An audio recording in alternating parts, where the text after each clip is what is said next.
I'm going to explain to you guys how I shoe a horse.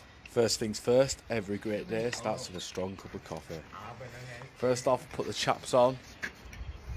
The first step is to remove the shoe. Here we buff the clenches up, give it a good pull, off it comes. Then I simply pick the foot out, get all the dirt and debris out.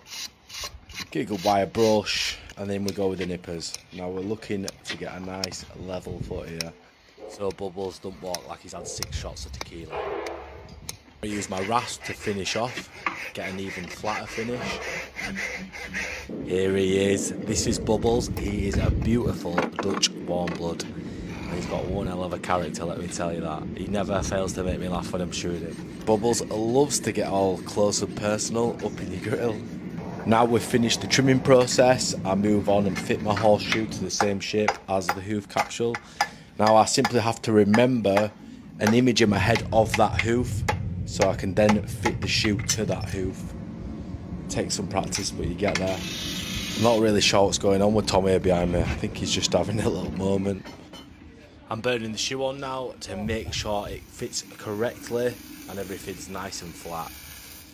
We don't want any gaps under there, and we don't want it to not fit, because if it doesn't fit, Bubbles will pull it off, believe me. Once I'm happy with the fit, I then move on to nail the shoe on.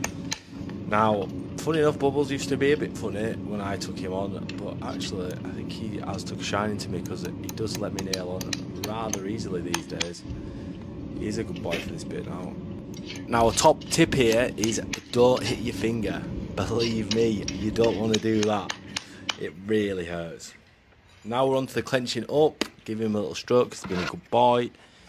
I simply cut the end of my nails off.